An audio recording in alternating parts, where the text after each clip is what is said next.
नमस्कार दोस्तों, स्वागत है आपका काकंद एसआर कॉम्पिटिटिव जोन में। दोस्तों, पिछली कक्षाओं में हमने जीव विज्ञान से संबंधित विटामिन पढ़े थे, उसके प्रकार पढ़े थे, उससे संबंधित प्रश्नों को भी हल किया था।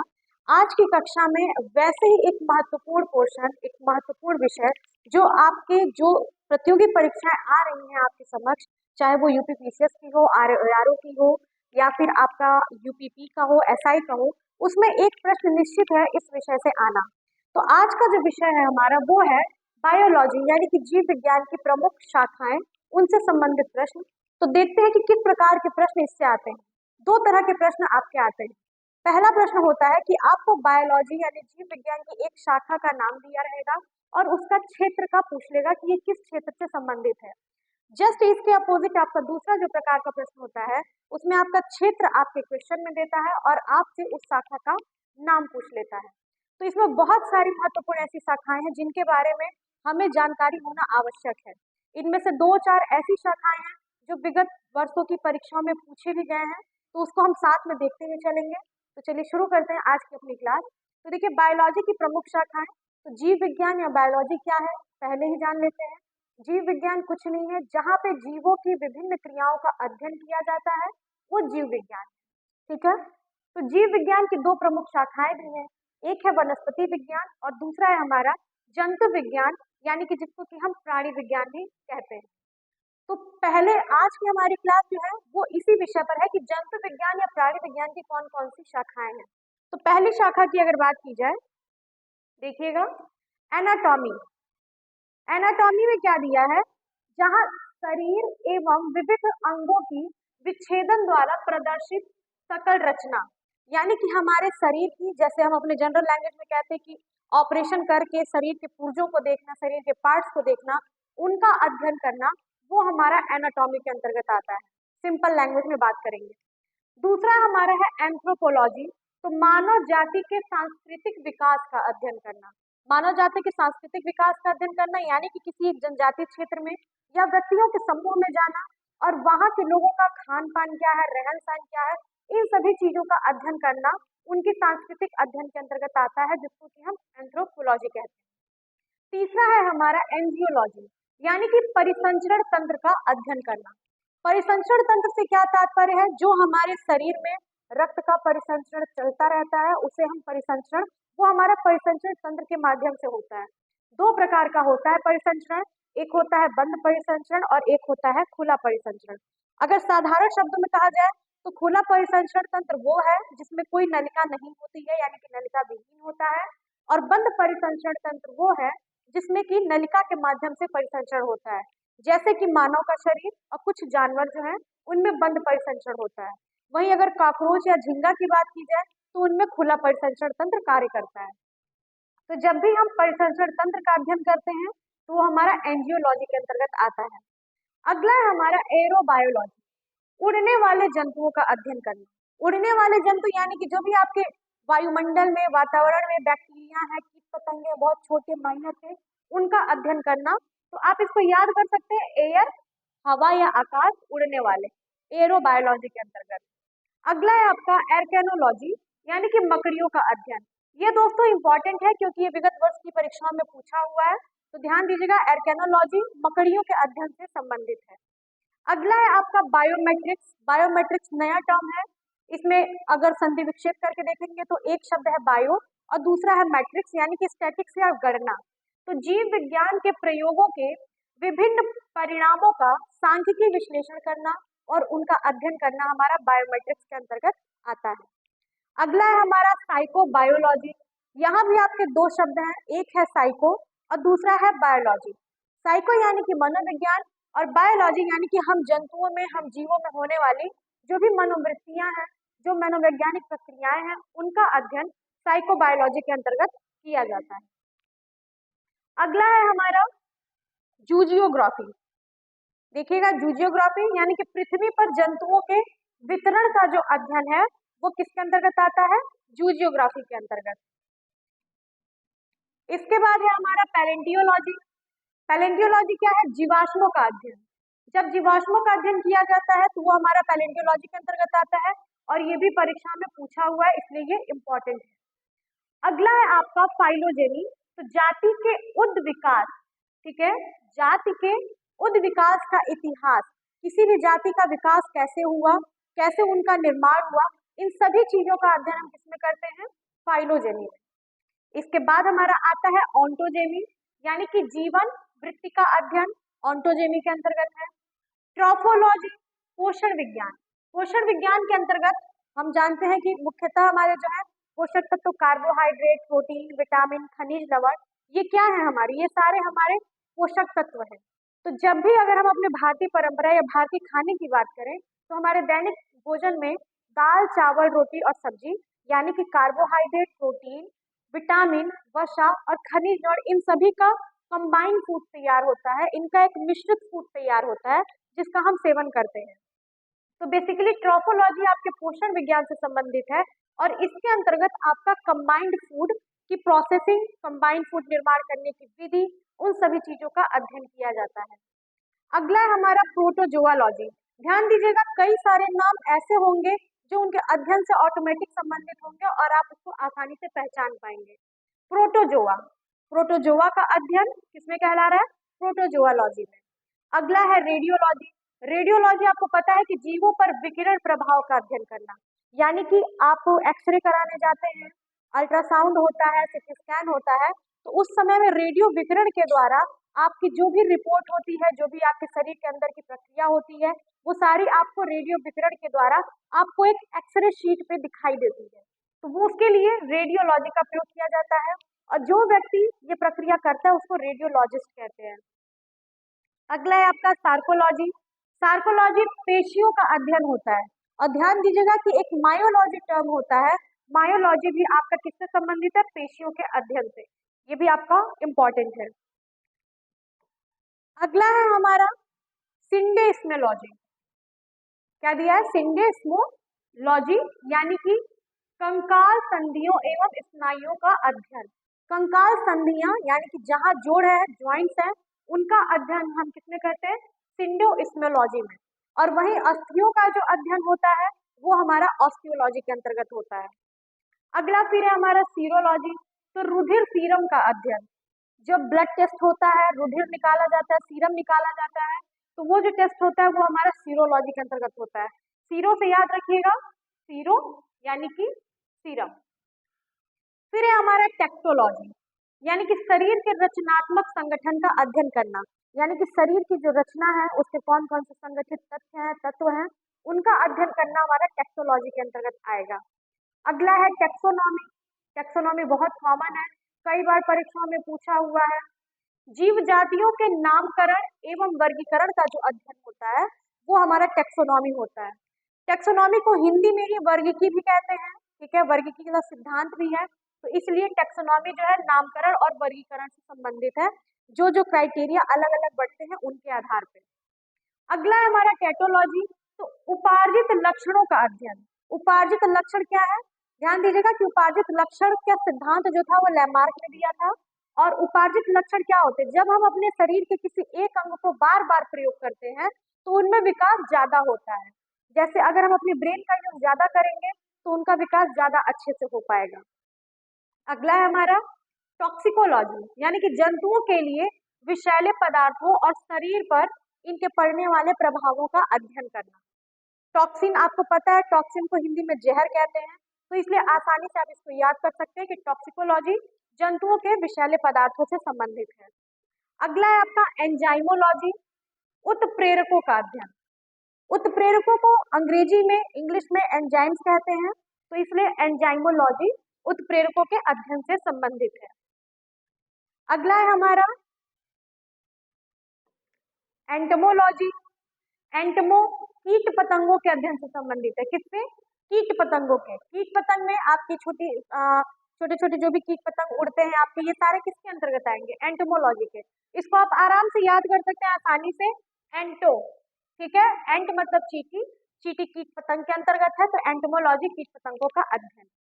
अगला है आपका जेनेटिक्स, यानी कि जीवों के अनुवांशिक लक्षण एवं उनकी वंशागति, उनकी हेरिडिटी का अध्ययन जो करना होता है वो हमारा जेनेटिक्स के अंतर्गत आता है। अगला है हमारा हिस्टोलॉजी। हिस्टोलॉजी क्या है, सूक्ष्मदर्शी द्वारा अंगों की भौतिक रचना। ठीक है। अंगों की भौतिक संरचना का अध्ययन करना हिस्टोलॉजी कहलाता है। ठीक है। हिस्टोलॉजी के अंतर्गत हम ऊतकों का अध्ययन भी करते हैं, जो भी हमारे टिश्यूज होते हैं। हीमेटोलॉजी, हीम का मतलब होता है ब्लड या रुधिर, जैसा कि यहाँ दिया हुआ है रुधिर एवं रुधिर रोगों का अध्ययन। ठीक है। तो हीम से आप याद रख सकते हैं कि रुधिर एवं रुधिर रोगों का अध्ययन हीमेटोलॉजी के अंतर्गत आएगा। अगला है आपका हेलिमेंथोलॉजी, यानी कि परजीवी कृमियों का अध्ययन। ठीक है। परजीवियों को पैरासाइट कहते हैं। अभी आप आगे देखेंगे कि इनका एक और अध्ययन है, उसका भी एक और नाम है। तो हेलिमेंथोलॉजी आपके परजीवी कृमियों के अध्ययन से संबंधित है। अगला है आपका हर्पेटोलॉजी, उभयचरियों एवं सरीसृपों का अध्ययन। उभयचर यानी कि जो जल एवं थल दोनों पे रहते हैं, सरीसृप यानी कि जो रेंगने वाले जीव हैं, जैसे कि सांप हो गया, केचुआ हो गया, ये सब क्या है आपके हर्पेटोलॉजी के अंतर्गत इनका अध्ययन किया जाता है। अगला है आपका इक्थियोलॉजी, यानी कि मछलियों का अध्ययन। ये भी आपका इंपॉर्टेंट है काफी। मछलियों का अध्ययन भी आपका इक्थियोलॉजी के अंतर्गत आएगा। और इसके बाद है आपका इम्यूनोलॉजी। इम्यूनोलॉजी क्या होता है? इम्यून का मतलब पता है आपको, आपके शरीर की जो रोग प्रतिरोधक क्षमता होती है इम्यून सिस्टम के अंतर्गत। तो संक्रमण के विरुद्ध जंतु शरीर के प्रतिरोध का अध्ययन करना ही क्या कहलाता है? इम्यूनोलॉजी कहलाता है। इसी के अंतर्गत ये आएगा। आपको स्क्रीनशॉट लेना है तो आप इसका ले सकते हैं, मैं स्टार्टिंग से लगा दे रही हूँ। आप लोग स्क्रीनशॉट लेते रहिए ताकि ये सारा मैटर आपको मिल जाए। बाकी पीडीएफ भी इसका हम अपने यूट्यूब चैनल पे ही लिंक शेयर कर देंगे, आप वहां से पीडीएफ भी आसानी से डाउनलोड कर सकते हैं। और दोस्तों ये सारे ही पॉइंट्स आपके इम्पोर्टेंट है, इसलिए क्योंकि कहीं से भी एक प्रश्न आपका पूछेगा और निश्चित ही पूछेगा। ठीक है। तो इसलिए ध्यान से देखिएगा, ध्यान से पढ़िएगा। अभी इसके बाद ये हमारा दूसरे पार्ट में हम वनस्पति जगत से जो भी होंगे उनका पढ़ेंगे। उसके बाद से आपके जो खोजकर्ता होते हैं प्रमुख, उनका भी अध्ययन हम करेंगे। और धीरे धीरे ऐसे ही हम एक एक सेगमेंट को अपने पढ़ते जाएंगे, उन सेगमेंट्स को जो कि परीक्षा की दृष्टि से बहुत इंपॉर्टेंट है।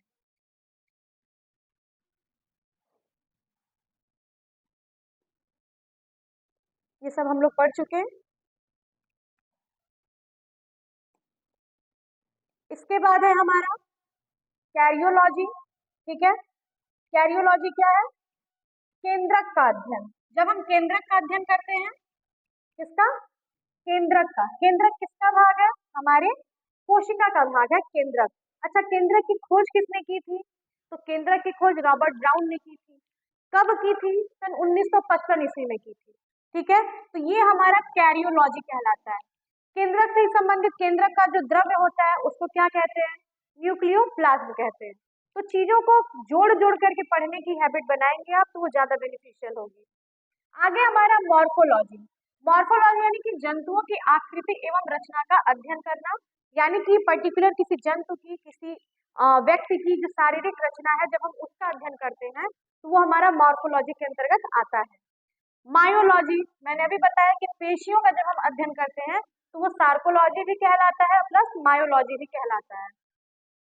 मैमोलॉजी, मैमोलॉजी, मैमल स्तनधारियों को हम क्या कहते हैं? इसमें स्तनधारियों का अध्ययन किया जाता है। स्तनधारियों को मैमल्स कहा जाता है। तो इसलिए जब हम इनका अध्ययन कर रहे हैं तो वो हमारा मैमोलॉजी हो जाएगा।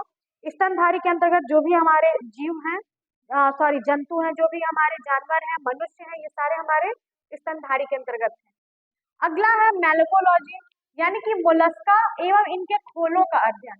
अब मोलस्का जो जीव है, आप ऑर्थोपोडा पढ़े होंगे, मोलस्का पढ़े होंगे, नहीं पढ़े हम लोग उसकी भी क्लास चलाएंगे आगे। तो ऑर्थोपोडा में क्या होता है? आपके जैसे कि छिपकली हो गया, बिच्छू हो गए, इनकी जो खोल होती है। और इसके अलावा मोलस्का में जैसे कि आप डॉल्फिन का बेस्ट एग्जाम्पल ले सकते हैं, तो इनकी जो खोल होती है जो इनको सुरक्षात्मक आवरण के रूप में कार्य करती है, तो उनके खोलों का जो अध्ययन होता है वो हमारा मेलकोलॉजी के अंतर्गत किया जाता है। अगला है हमारा मॉलिक्यूलर बायोलॉजी। तो आणविक स्तर पर जंतुओं की रासायनिक का अध्ययन करना, रासायनिकी का अध्ययन करना। मॉलिक्यूल्स यानी कि आणविक चीजें, छोटी छोटी मॉलिक्यूल्स, और बायोलॉजी यानी कि जंतुओं की, यानी जंतुओं के अंतर्गत जो भी रासायनिक प्रक्रियाएं हैं, ठीक है, आणविक संबंधी, आणविक संरचनाओं संबंधी, उनका अध्ययन हम मॉलिक्यूलर बायोलॉजी के अंतर्गत करते हैं। इसके बाद है हमारा माइक्रोबायोलॉजी। माइक्रोबायोलॉजी आपको पता है, माइक्रो का मतलब होता है सूक्ष्म, यानी कि छोटा, और बायोलॉजी का मतलब कि जीवों का अध्ययन करना, यानी कि जो अति सूक्ष्म जीव है उनका जब हम अध्ययन करते हैं तो वो हमारा माइक्रोबायोलॉजी के अंतर्गत आता है। इसके बाद है हमारा न्यूरोलॉजी, यानी कि तंत्रिका तंत्र का अध्ययन करना।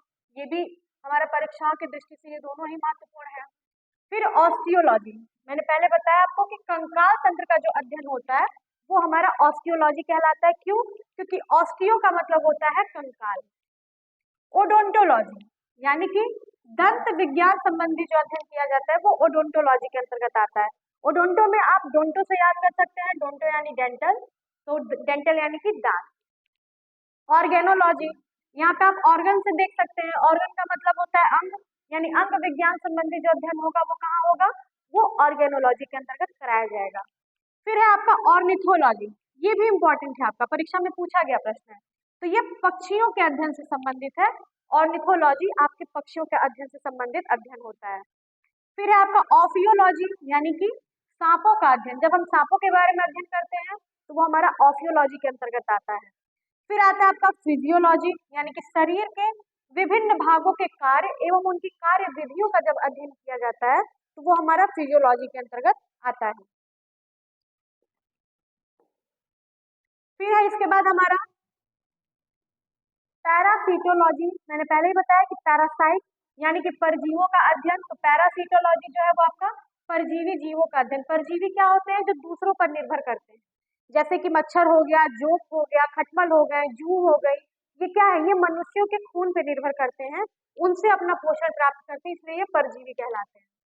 फिर आता है आपका पैथोलॉजी, तो रोगों की प्रकृति, लक्षण एवं कारणों का जब हम अध्ययन करना होता है तो हम पैथोलॉजी के थ्रू अध्ययन करते हैं, उसको पैथोलॉजी कहा जाता है। जैसे कि आप जब ब्लड टेस्ट कराने जाते हैं, यूरिन टेस्ट कराते हैं, स्टूल टेस्ट होता है, सीरम टेस्ट होता है, तो जब ये सारे टेस्ट होते हैं तो वो पैथोलॉजी के अंतर्गत आता है।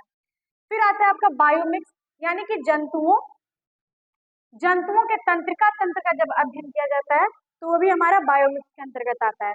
इसके अलावा जब तंत्रिका तंत्र का अध्ययन किया जाता है तो वो न्यूरोलॉजी के अंतर्गत आता है। फिर आपका साइटोलॉजी, यानी कि कोशिकाओं का बहुमुखी अध्ययन। साइटो, क्योंकि कोशिकाओं को साइटो कहा जाता है, इसलिए साइटोलॉजी कोशिकाओं का अध्ययन है। अगला हमारा क्रेनियोलॉजी, करोटि का अध्ययन। करोटि का अध्ययन किसमें किया जाता है? क्रेनियोलॉजी में। अगला है इकोलॉजी, यानी कि सजीव एवं निर्जीव वातावरण से जीवों के विविध संबंधों का जो अध्ययन किया जाता है वो हमारा इकोलॉजी के अंतर्गत आता है। तो इस तरह के पॉइंट्स के प्रश्न आपके पूछता है परीक्षाओं में। अभी थोड़े से और बचे हुए हैं बस। एक्सटर्नल मॉर्फोलॉजी, ध्यान दीजिएगा, मॉर्फोलॉजी फिर वही चीज है कि जीवों के शरीर की बाह्य संरचनाओं का अध्ययन करना। तो एक्सटर्नल का मतलब बाहर और मॉर्फोलॉजी का मतलब कि बाह्य संरचनाओं का अध्ययन करना। अगला हमारा एंडोक्राइनोलॉजी। एंडोक्राइन का मतलब आप जानते हैं कि अंतःस्रावी ग्रंथियां, तो आप इसको आसानी से याद कर सकते हैं कि अंतःस्रावी तंत्रों का अध्ययन हम एंडोक्राइनोलॉजी के अंतर्गत करते हैं। अगला है हमारा इथोलॉजी, तो जंतुओं के व्यवहार का जो अध्ययन होता है वो किसके अंतर्गत होता है? इथोलॉजी के अंतर्गत होता है। अगला है एम्ब्रायोलॉजी, यानी भ्रूणीय परिवर्धन का अध्ययन करना। भ्रूण का विकास, उसकी वृद्धि कैसे हो रही है, इसका अध्ययन करना एम्ब्रायोलॉजी। उसमें कौन कौन से परिवर्तन किए जा सकते हैं, इसका अध्ययन भी एम्ब्रायोलॉजी के माध्यम से किया जाता है। अगला हमारा इवोल्यूशन। इवोल्यूशन क्या है? जीव जंतुओं का उद्भव एवं विविधीकरण का जो इतिहास है वो हमारा इवोल्यूशन है। कैसे हम पूर्वज में हम बंदर थे, बंदर से धीरे धीरे हम आज मनुष्य बन गए हैं, एक ब्रिलियंट तेज दिमाग के मनुष्य बन चुके हैं और टेक्नोलॉजी में आगे बढ़ते जा रहे हैं। तो ये जो विकास है हमारा, हम कहाँ से आए, कैसे हो गए, क्या से शुरुआत किए थे, वो सारा हम इवोल्यूशन के अंतर्गत पढ़ते हैं। फिर आता है आपका यूजेनिक्स और यूफेनिक्स, इसके साथ ही एक आता है यूथेनिक्स। ये तीन टर्म्स ऐसे हैं जो बहुत कंफ्यूज करते हैं, तो इसमें आपको कंफ्यूज बिल्कुल भी नहीं होना है, क्योंकि यूजेनिक्स में क्या होता है, ये तीनों ही टर्म ऐसे हैं जिनमें आपके मानव शरीर यानी मानव के जीन्स में, मानव के व्यवहार में परिवर्तन किया जाता है, सुधार किया जाता है। ये सब तीनों टेक्नोलॉजी सुधार के लिए लाई गई। तो यूजेनिक्स में अनुवांशिकी के सिद्धांतों के द्वारा मानव जाति की उन्नति की जाती है। ठीक है, आपके क्या किए जाते हैं, आपके जो भी अनुवांशिक गुण है, जो भी आपकी हेरिडिटी है, उनमें परिवर्तन करके। यूफेनिक्स क्या करता है? कोशिकाओं में जीन, आरएनए, प्रोटीन आदि की श्रृंखला में परिवर्तन किया जाता है, यानी कि जीन के माध्यम से आपकी बॉडी में इंप्रूवमेंट किया जाता है, तो वो हमारे यूफेनिक्स होता है। एक हमारे यूथेनिक्स होता है जो कि हमारे इन्वायरमेंट में इंप्रूवमेंट किया जाता है। जब हमारे इन्वायरमेंट में, पर्यावरण में मानव के साथ उसका सुधार किया जाए, तो वो हमारे यूथेनिक्स के अंतर्गत आता है। तो ये थे आपके सारी शाखाएं थी किसकी, बायोलॉजी के अंतर्गत आपका जो जूलॉजी है या यूं कहें जीव विज्ञान प्राणी विज्ञान, उसकी ये सारी शाखाएं हैं जिसमें बहुत सारे प्रश्न आपकी परीक्षा में पूछे हुए हैं। तो एक बार इसको जरूर देख लीजिएगा अच्छे से और इसको पढ़ते रहिएगा, स्क्रीनशॉट ले लीजिएगा। बाकी आपको पीडीएफ जो है, पीडीएफ के माध्यम से भी ये सारी चीजें आपको अवेलेबल हो जाएंगी। ठीक है, अब इसके बाद ये जीव विज्ञान का हमारा हो गया। अब हम चलते हैं आगे अपना वनस्पति विज्ञान की तरफ। दोनों ही भाग हैं इसके, पार्ट 1 था, पार्ट 2 है ये। वनस्पति विज्ञान या पादप विज्ञान से संबंधित और कौन कौन सी शाखाएं हैं उनके बारे में भी हम अध्ययन करेंगे। तो सबसे पहले आपका क्या है, एग्रोएस्ट्रोलॉजी। एग्रोएस्ट्रोलॉजी किससे संबंधित है, घासों के अध्ययन से। जब हम घासों का अध्ययन करते हैं तो वो हमारा एग्रोएस्ट्रोलॉजी के अंतर्गत आता है। अगला है हमारा एग्रोबायोलॉजी, यानी कि पादप जीवन एवं पादप पोषण से संबंधित, पौधों के लाइफ स्पैन और पौधों के न्यूट्रिएंट पोषण से संबंधित जो मात्रात्मक अध्ययन किया जाता है वो हमारा एग्रोबायोलॉजी के अंतर्गत आता है। इसके बाद हमारा बैक्टीरियोलॉजी, सीधी सी बात है, जीवाणुओं को बैक्टीरिया कहा जाता है, तो आसानी से आप याद कर सकते हैं कि जीवाणुओं का अध्ययन जो है वो बैक्टीरियोलॉजी के अंतर्गत आता है। फिर आपका है एथनोबॉटनी, यानी कि आदि मानव एवं पादपों के मध्य जो पारस्परिक संबंध है उनका अध्ययन हम किसके माध्यम से करते हैं, एथनोबॉटनी के माध्यम से। ठीक है, अगला हमारा फ्लोरिकल्चर, ये इंपॉर्टेंट है, ये परीक्षा में पूछा हुआ है। फ्लोरिकल्चर सजावटी फूल वाले पौधों की जो खेती की जाती है वो हमारा फ्लोरिकल्चर के अंतर्गत आता है। अगला है हमारा माइकोलॉजी। माइकोलॉजी कवकों का अध्ययन, ये सब छोटे छोटे टर्म्स हैं और ये परीक्षा में पूछे जाते हैं, इसलिए इनको जरूर देख लीजिएगा। माइकोलॉजी कवकों का अध्ययन, फाइकोलॉजी शैवालों का अध्ययन, ओलेरीकल्चर आपका सब्जियों की खेती से संबंधित जो अध्ययन होता है ओलेरीकल्चर बोलते हैं। पोमोलॉजी आपके फलों का अध्ययन होता है। लाइकेनोलॉजी लाइकेन का अध्ययन जब किया जाता है। टेरिडोलॉजी, टेरिडोलॉजी जो है वो आपके फर्न और अन्य टेरिडोफाइट्स जो है जब हम उनका वैज्ञानिक अध्ययन करते हैं तो वो हमारा टेरिडोलॉजी के अंतर्गत आता है। अगला है हमारा बायोमेट्रिक्स। बायोमेट्रिक्स अब पहले देख चुके हैं कि जीव वैज्ञानिकों के प्रेक्षणों का गणितीय विवेचन जब करते हैं तो वो बायोमेट्रिक्स के अंतर्गत आता है। हिस्टोलॉजी भी आपने ह्यूमन्स में भी पढ़ा कि ऊतकों का अध्ययन जब किया जाता है तो वो हिस्टोलॉजी के अंतर्गत आता है। एल्गोलॉजी शैवालों का अध्ययन, ठीक है, और एल्गो शैवालों का अध्ययन और क्या कहलाता है, आपने अभी यहाँ पे ऊपर देखा कि शैवालों का अध्ययन फाइकोलॉजी भी कहलाता है और शैवालों का अध्ययन एल्गोलॉजी भी कहलाता है। तो जब भी दो नाम दिए हो तो आप कंफ्यूज मत होइएगा, क्लियर रखिएगा, इसके लिए आपको इसका पढ़ना बहुत जरूरी है। अगला है हमारा एंथोलॉजी, यानी कि फूलों का अध्ययन। फूलों के अध्ययन से संबंधित भी दो टर्म है आपके, एक है फ्लोरिकल्चर और एक है एंथोलॉजी। दोनों ही फूलों से ही संबंधित है, इसलिए दोनों याद रखिएगा। एनाटॉमी आंतरिक संरचना का अध्ययन, टैक्सोनॉमी पादप वर्गीकरण का अध्ययन, क्योंकि वनस्पति जगत से संबंधित है ये, तो पादपों के वर्गीकरण का अध्ययन हम टैक्सोनॉमी के अंतर्गत करते हैं। उसके बाद है आपका स्पर्मोलॉजी, यानी कि बीजों का अध्ययन। जो भी बीज है एंडोस्पर्म, जिनको हम एंडोस्पर्म कहते हैं, धान के गेहूं के जो बीज हैं उनका जब हम अध्ययन करते हैं तो वो स्पर्मोलॉजी के अंतर्गत आता है। अगला है हमारा स्पेस बायोलॉजी, यानी कि अंतरिक्ष वायुमंडल में स्थित पादपों का अध्ययन। आपने हॉलीवुड की साई-फाई मूवीज में देखा होगा कि लोग स्पेस में रहते हैं लेकिन वहां पर भी बहुत सारे पौधे हैं, हरियाली है। तो इन सब चीजों के बारे में, जब इतनी टेक्नोलॉजी के बारे में जो अध्ययन किए जा रहे हैं वो हमारे किसके अंतर्गत आते हैं, वो हमारा आता है स्पेस बायोलॉजी के अंतर्गत।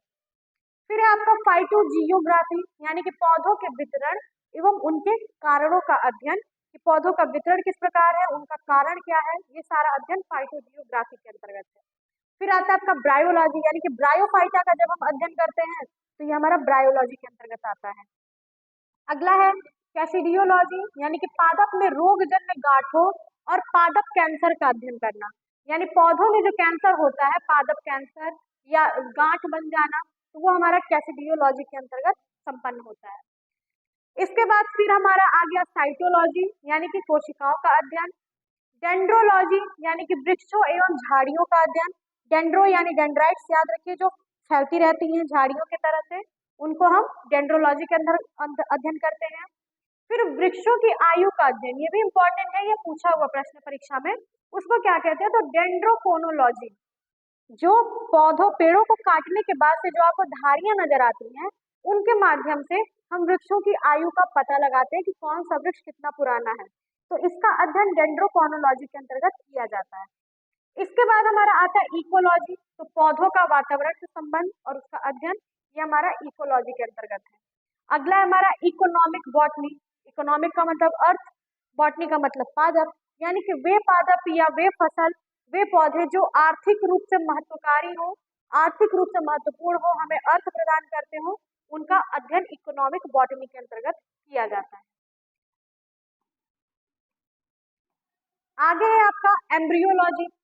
फिर वही चीज है एम्ब्रियोलॉजी जो आपने अभी पढ़ा कि युग्मकों का निर्माण करना, निषेचन एवं भ्रूण के परिवर्धन का अध्ययन, ये हम एम्ब्रियोलॉजी के अंतर्गत करते हैं। इवोल्यूशन, सजीवों के विकास के प्रक्रम का जो अध्ययन होता है वो इवोल्यूशन के अंतर्गत है। एक्सोबायोलॉजी, अन्य ग्रहों पर संभावित जीवों की उपस्थिति का अध्ययन करना। हम दिन पर दिन प्रगति करते जा रहे हैं, दिन पर दिन टेक्नोलॉजी हमारी बढ़ती जा रही है, और अन्य ग्रहों पर जीवन की जो अध्ययन है, जीवन है कि नहीं है, ये सारा अध्ययन हम एक्सोबायोलॉजी के अंतर्गत करते हैं।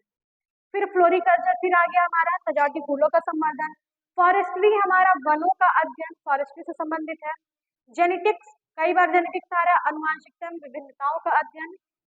जेनेटिक इंजीनियरिंग, ये एक नया टर्म है, नया नहीं पुराना हो चुका है लेकिन फिर भी नया है। तो इसमें क्या करते हैं, कृत्रिम जीन का निर्माण किया जाता है और उनका ह्यूमन में ट्रांसप्लांट, स्थानांतरण किया जाता है, वो अध्ययन हमारा जेनेटिक इंजीनियरिंग के अंतर्गत आता है। इसके बाद है हमारा जेरेंटोलॉजी। जेरेंटो क्या है आपका, वृद्धावस्था से संबंधित टर्म है।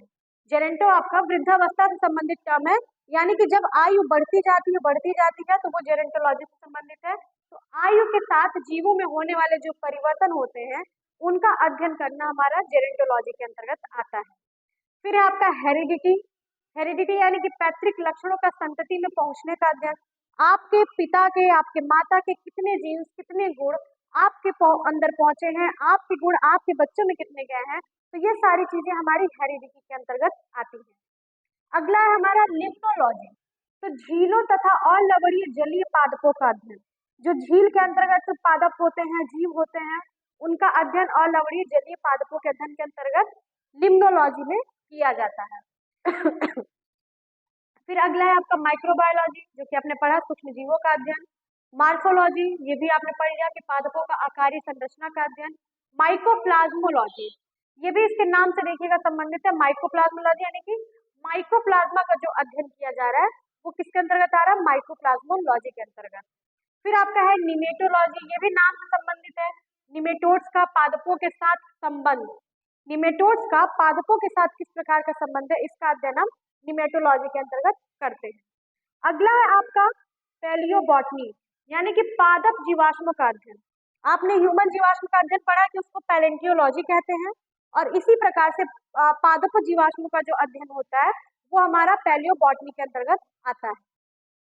अगला टर्म है हमारा पैलिनोलॉजी, यानी कि पराग कणों का अध्ययन। वही पराग कण जो फूलों के ऊपर उपस्थित होते हैं और मधुमक्खियां उसको निकालती हैं वहां से और उससे शहद का निर्माण करती हैं, तो उनका अध्ययन पैलिनोलॉजी के अंतर्गत होता है। पैथोलॉजी का आपने पढ़ा, पादप से भी संबंधित है, पादप रोगों व उपचार का अध्ययन पैथोलॉजी। फिर पीडोलॉजी, ये भी इंपॉर्टेंट है आपका काफी। पीडोलॉजी जो टर्म है, ये मृदा का अध्ययन। जब मिट्टी के गुणों, मिट्टी की विशेषताओं, उनके प्रकार का अध्ययन किया जाता है तो वो पीडोलॉजी के अंतर्गत आता है। पैरासिटोलॉजी, तो ये पोषिता तथा परजीवियों का संबंध का अध्ययन होता है। पैरासिटोलॉजी आप पहले ही बता चुके हैं कि परजीवी वो जो दूसरों पर निर्भर रहते हैं। फिर आता है एक आपका फार्मेकोलॉजी, तो औषधीय पादपों का अध्ययन करना, फार्मेकोलॉजी, जिसको कि हम फार्मासिस्ट या फिर फार्मास्यूटिकल्स के नाम से भी जानते हैं। फिर आपका फिजियोलॉजी, तो पादपों में, विभिन्न पादपों में जैविक क्रियाओं का अध्ययन करना फिजियोलॉजी के अंतर्गत आता है। इसके बाद थोड़ा सा और बचा है हमारा एग्रोनॉमी, यानी कि फसली पादप, जो फसल वाले पादप होते हैं, पौधे होते हैं, उनका अध्ययन करना हमारा एग्रोनॉमी के अंतर्गत आता है। बायोटेक्नोलॉजी, यानी कि प्रोटोप्लास्ट का पृथक्करण एवं संवर्धन का अध्ययन करना हमारा बायोटेक्नोलॉजी के अंतर्गत आता है। फिर है हमारा रेडिएशन बायोलॉजी, विभिन्न उपकरणों का पादपों पर प्रभाव और उनका उत्परिवर्तन का जो अध्ययन होता है वो हमारे किसके अंतर्गत आता है, रेडिएशन बायोलॉजी के अंतर्गत। फाइटोफिजिक्स है, भौतिक सिद्धांतों का उपापचय में महत्व का अध्ययन करना। फिर आपका बायोकेमिस्ट्री है, तो सजीवों में कार्बनिक पदार्थों का अध्ययन करना, ये हमारा बायोकेमिस्ट्री के अंतर्गत है। वायरोलॉजी, विषाणुओं का अध्ययन करना। अच्छा, परीक्षा में हॉर्टिकल्चर बहुत पूछता है, इस टाइम पे काफी ट्रेंड में है हॉर्टिकल्चर। क्या होता है हॉर्टिकल्चर?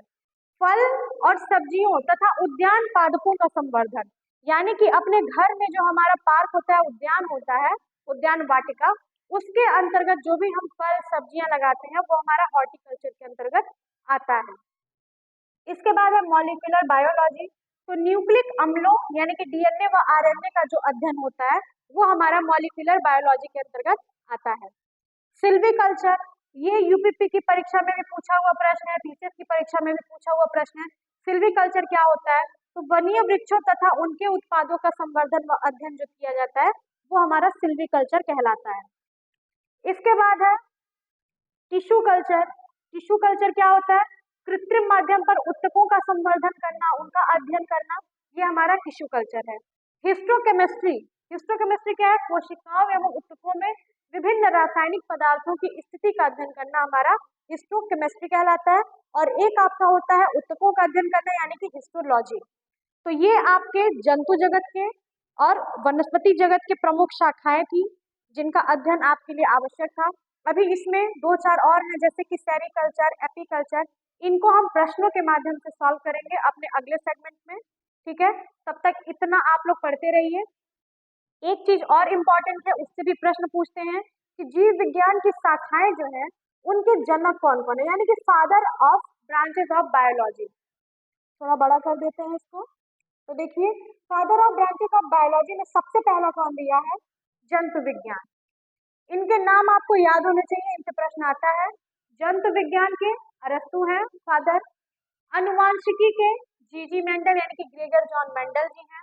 फिर आपका विकिरण अनुवांशिकी, इसके एच जे मुलर विकिरण अनुवांशिकी के फादर हैं।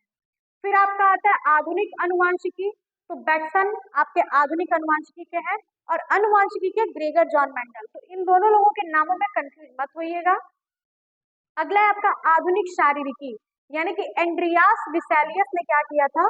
इसकी खोज की थी, इसलिए एंड्रियास विसेलियस आधुनिक शारीरिकी के फादर कहलाते हैं। फिर आपका रक्त परिसंचरण, विलियम हार्वे ने, ये बहुत ही इंपॉर्टेंट है। रक्त परिसंचरण से संबंधित ही रक्त ग्रुप से संबंधित प्रश्न पूछता है कि रक्त ग्रुप के फादर कौन है या उसकी खोज किसने की?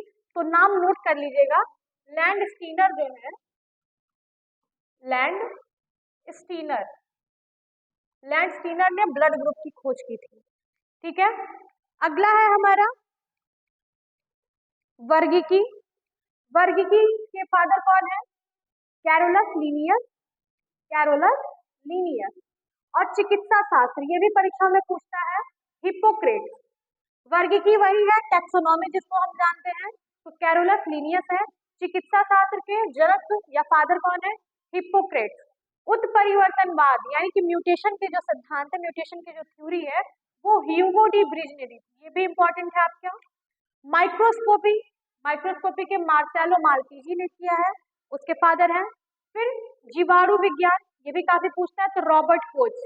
ध्यान दीजिएगा, जीवाणु विज्ञान रॉबर्ट कोच है, जीवाणु कोशिका जो है आपकी वो रॉबर्ट हुक है, और केंद्रक जो है वो रॉबर्ट ब्राउन है। तो तीनों लोगों के नाम में रॉबर्ट है, तो इससे कंफ्यूज बिल्कुल भी मत होइएगा। अगला है प्रतिरक्षा विज्ञान यानी कि इम्यून सिस्टम वाला, तो ये एडवर्ड जेनर, जो पहला चेचक का टीका निकला था वो एडवर्ड जेनर ने ही किया था। फिर अगला है आपका जीवाश्म विज्ञान, तो जीवाश्म विज्ञान के लियोनार्डो दा विंची, आप पहले से पढ़ते आ रहे हैं। जीवाश्म का अध्ययन क्या कहलाता है? पैलेंटियोलॉजी, अभी आपने पढ़ा है। अगला है हमारा सूक्ष्म जैविकी, लुई पाश्चर, काफी टाइम से आप पढ़ते आ रहे हैं पहले से ही। तो लुई पाश्चर किससे संबंधित है? सूक्ष्म जैविकी से। जीरेंटोलॉजी, जो वृद्धावस्था से संबंधित टर्म है, जो आयु बढ़ने के साथ साथ हम अध्ययन करते हैं परिवर्तनों का, तो वो हमारा कौन किए थे? व्लादिमीर कोरेंचेव्स्की ने किया था। ठीक है, फिर एंडोक्राइनोलॉजी है आपका, थॉमस एडिसन। फिर आपका आधुनिक भ्रूणिकी, कार्ल ई वॉन वेयर ने किया था। वनस्पति शास्त्र, दोस्तों इससे भी प्रश्न आता है, वनस्पति शास्त्र थियोफ्रस्टस, थियोफ्रस्टस। पादप रोग विज्ञान, एजे बटलर। पादप क्रिया विज्ञान, स्टीफन हेल्स, बैक्टीरियोफेज टवाटर डिहेरिल और सुजननी की फ्रांसिस गाल्टन ने किया था। तो दोस्तों ये थे हमारे महत्वपूर्ण किससे संबंधित बायोलॉजी के ब्रांचेस और उनके जनक कह सकते हैं, उनके फादर कह सकते हैं या खोजकर्ता से संबंधित हमारे प्रश्न। तो दोस्तों मुझे उम्मीद है कि ये सारी चीजें आपको समझ में आई होंगी। अगर न समझ में आई हो तो वीडियो को दोबारा देखिएगा, क्योंकि एक प्रश्न तो निश्चित ही आपका यहाँ से एक प्रश्न आना ही आना है। अपने अगले वीडियो में हम इससे संबंधित महत्वपूर्ण प्रीवियस ईयर के जो प्रश्न हैं, एमसीक्यूज हैं, उनको सॉल्व करेंगे, ताकि इससे संबंधित आपका जो प्रश्न है वो परीक्षा में छूट ना पाए। तो एक बार आप लोग इसको जरूर पढ़ लीजिएगा, वीडियो को पॉज कर लीजिएगा, लिंक शेयर किए जाएंगे पीडीएफ, तो उसको डाउनलोड कर लीजिएगा। Thank you.